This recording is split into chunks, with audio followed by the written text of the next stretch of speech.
Assalamualaikum warahmatullahi wabarakatuh. A'udzu billahi minasyaitonir rajim. Bismillahirrahmanirrahim. Alhamdulillahilladzi yahdina bi taufiqihi wa hidayatihi wa asyhadu an la ilaha illallah wahdahu la syarikalah wa asyhadu anna Muhammadan abduhu wa rasuluh. Allahumma shalli ala sayyidina Muhammad wa ala ali sayyidina Muhammad.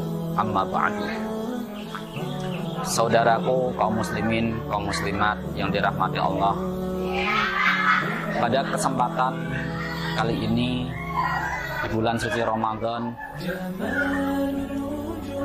saya ingin memberikan beberapa penjelasan terkait dengan tafsir dari surat Al-Baqarah ayat 183. Banyak para ustadz, para kiai yang telah menjelaskan kepada kita kenapa kaum muslimin dan kaum muslimat diwajibkan berpuasa. Sudah sederet banyak hikmah-hikmah yang diberikan oleh para penceramah kita, baik di bulan suci Ramadan maupun di malam harinya. Semuanya berangkat dari surat yang berbunyi, ya ayyuhalladzina amanu kutiba alaikumussyiyam kama kutiba alal ladzina min qablikum la'allakum tattaqun. Di sini ada yang menarik, yakni ada perumpamaan puasa umat Islam dengan puasanya umat-umat terdahulu. Al-Quran menggunakan bahasa tasbih. Yang perlu kita ketahui adalah apa yang diperumpamakan itu. Saya mengutip dari tafsirnya Imam At-Tabari. Di sana dikatakan ada dua hal yang diumpamakan antara puasa umat Islam dengan puasa umat-umat terdahulu. Yang pertama terletak pada kewajibannya. Sejak Nabi Adam sudah pernah dilaksanakan kewajiban berupa puasa 3 hari setiap bulannya. Tatkala itu dikatakan ketika Adam diturunkan kepada atau di bumi, Adam bergesekan dengan sinar matahari. Kemudian sesampainya di bumi, ternyata kulit Adam agak menggelap, sehingga Adam merasa menyesali, kenapa saya setelah turun di bumi kulit saya kemudian mulai menggelap. Sehingga didatangilah Adam oleh seorang malaikat yang bernama Jibril. Kemudian dia memberitahu, maukah saya beritahu amalan untuk bisa mengembalikan kulit Anda, hai Adam? Kemudian Adam menjawab, ya. Kemudian Jibril mengatakan, puasalah 3 hari setiap bulan.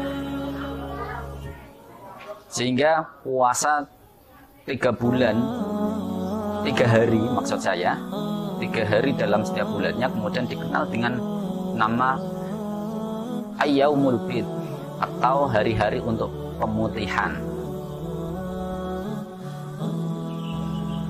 Itulah puasa yang disyariatkan kepada Nabi Adam, yakni kewajibannya berupa puasa 3 hari setiap bulannya. Kewajiban ini juga diterima oleh umatnya Nabi Musa, yakni umat Yahudi. Mereka juga melaksanakan puasa 3 hari setiap bulannya.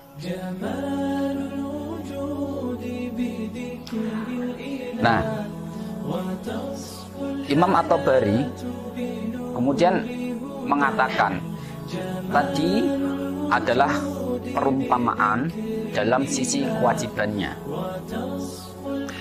Sementara ada perumpamaan yang kedua, yakni perumpamaan dalam waktu berpuasanya.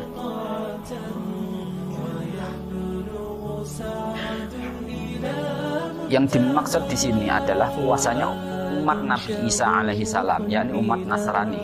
Umat Nasrani selalu melaksanakan puasa 30 hari berturut-turut, sama melaksanakan 30 hari sebagaimana yang dilakukan oleh umat Islam saat ini.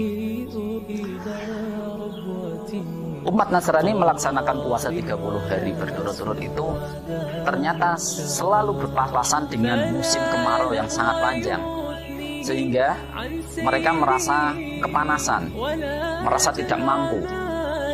Apalagi kewajiban yang mereka laksanakan adalah mereka berpuasa mulai dari waktu Isya hingga Isya kembali, hampir 24 jam full. Bahkan mereka juga tidak pernah melaksanakan apa yang namanya hubungan seksual, karena itu memang menjadi larangan,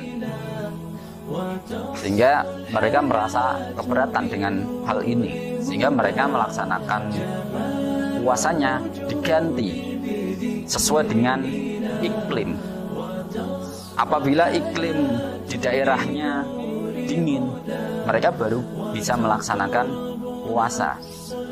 Namun untuk menutupi kekurangan itu, mereka kemudian menambah puasanya yang awalnya 30 hari kemudian menjadi 50 hari. Hal ini dikarenakan untuk menutupi kekurangan dari kewajiban itu. Nah, sehingga umat Islam pada awalnya memang sama, yakni mereka melaksanakan selama 30 hari. Mereka awalnya juga melaksanakan puasa hampir seharian penuh, hampir 24 jam. Mereka pula dilarang untuk melaksanakan hubungan suami istri, sehingga banyak para sahabat yang kemudian protes terhadap amalan yang diperintahkan oleh Allah Subhanahu wa taala itu. Sehingga turunlah ayat wa kulu washrabu hatta yatabayyana lakumul khaytul abyadu minal khaytil aswadi minal fajr. Sehingga sejak ayat itu turun, puasa umat Islam berubah menjadi mulai imsak hingga waktu maghrib. Di sanalah mereka dilarang untuk melaksanakan makan, minum, bahkan melakukan hubungan badan. Namun pada akhirnya banyak juga para sahabat yang kemudian merasa keberatan terhadap apa yang sudah pernah dilarang oleh Allah Subhanahu wa taala, terutama masalah hubungan seksualitas. Karena sampai malam mereka tetap dilarang untuk melaksanakan hubungan seksualitas itu sendiri. Sehingga mereka pada protes, turunlah ayat uhilla lakum lailatas syiyamir rafathu ila nisaikum. Setelah ayat itu turun, kemudian umat Islam mendapat dispensasi. Mereka diperbolehkan untuk melaksanakan hubungan seksualitas dengan pasangannya pada malam bulan Ramadan. Demikianlah ada beberapa kesamaan-kesamaan atau dalam ayat tadi disebutkan sebagai tasbih, ya. Tasbih bagaimana puasa umat terdahulu dengan umat Islam saat ini. Ada beberapa hal yang kemudian tetap dilanjutkan dan ada beberapa hal yang kemudian dirubah oleh syariat Islam. Namun pada intinya puasa ini merupakan aturan atau hukum yang memang sejak lama sudah diterapkan oleh Allah Subhanahu wa Ta'ala, sehingga siapapun yang menjadi hamba Allah, dia akan atau pasti kena aturan untuk melaksanakan ibadah puasa, meskipun aturan-aturannya berbeda. Mungkin ini yang dapat saya sampaikan, kurang lebihnya mohon maaf. Akhirul kalam, wassalamualaikum warahmatullahi wabarakatuh.